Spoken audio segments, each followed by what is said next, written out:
Women 2.0 Labs is essentially a pre-incubator, which means we're trying to get people who just have ideas to actually take their ideas and validate them, so that after the program they can actually think about applying to a real full-fledged incubator or actually quitting their job and starting their own company. The ultimate goal of Women 2.0 Labs is to support the mission of Women 2.0, which is to increase the number of female founders of tech startups, which is right now less than 5%.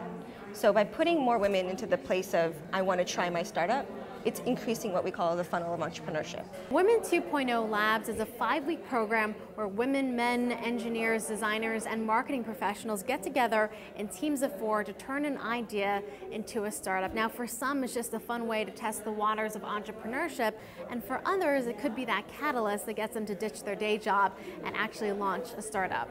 What I'm building is Cake Health. And it's essentially a web service to help people manage their health insurance policies and to make recommendations on how to save or better utilize them. I've been working on this idea for a while, and I went through the Founder Institute, which was a great program as well, but I really needed to focus on some of the product building, and since I don't have a technical background, I really needed an environment that would help focus on the product. And also, I wanted to learn more about how to rapid prototype using agile techniques, lean startup techniques like we're all learning here, and how to work with developers better. I'm Clay Kramer, one of the founders of FreeSphere. It's essentially trying to make travel stress-free. So we're starting out with the travel booking process by actually letting people take a fare and lock in today's price, but pay for it sometime in the future.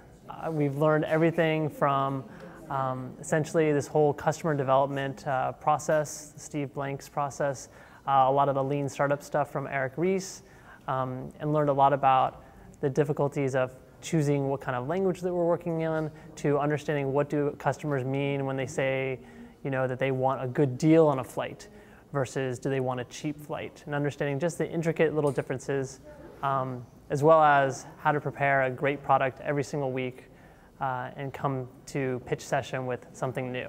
Our startup is GeoSquish, and essentially we're creating a product for small businesses to help them leverage social media. So a lot of small business owners find it hard to keep up with Twitter and Facebook and all these different avenues that can help them get more foot traffic. So what our product is doing is pulling that all into a single application that they can access online, and then also providing them with a consultant to help them through that process. So kind of like 2 phases of it. This is my first startup, and actually this is all really new for me, because as of 5 weeks ago I was an aerospace engineer, and I'm trying to transition into user interface design. And so I've learned so much over the past 5 weeks, and a lot of it was just lean startup practices, how to develop customers, how to, you know, work with different people on the team to create a startup, especially, you know, when you're starting from an idea from scratch and then taking that to something more tangible, and like how do you go from point A to point B and develop your pitch and share your idea with other people. So we've learned so much about that entire process. So it wasn't even the idea that was as important, it was learning how to go about creating a startup from scratch. The name of our company, we're called TripCoo, and we help travelers connect, you know, based on common interests. If they want to go shopping together, or they want to go hiking and snorkeling.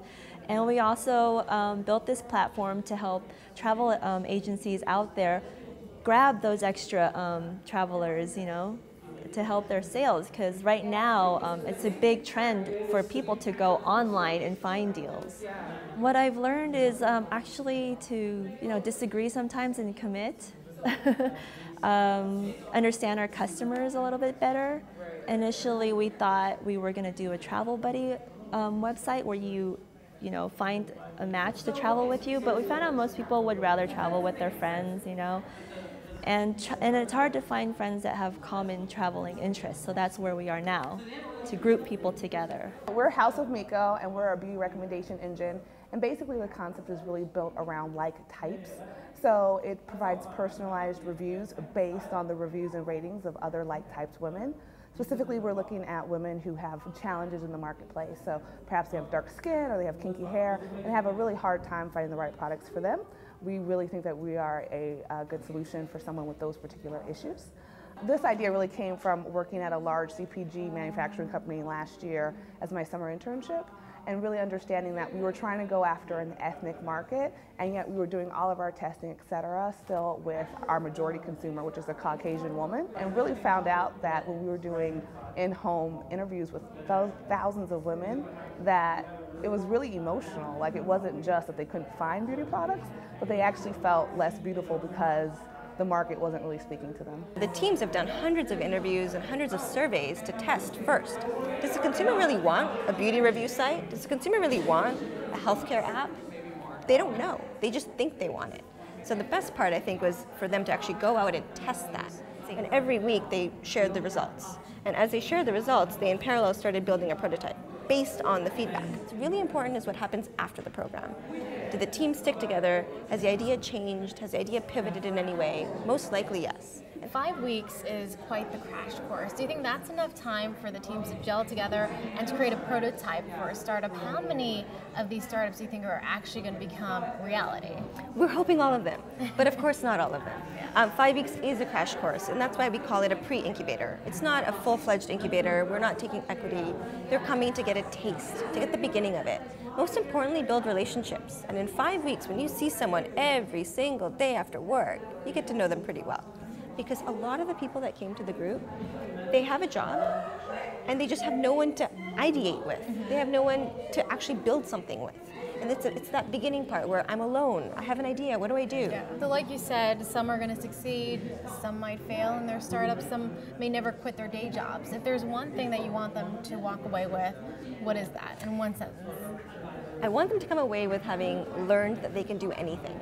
That if they do have an idea, there's a way to test it, and there's a way to actually, to really know whether you are a startup person, whether you really are a founder, whether you really do have a great idea, and just know that.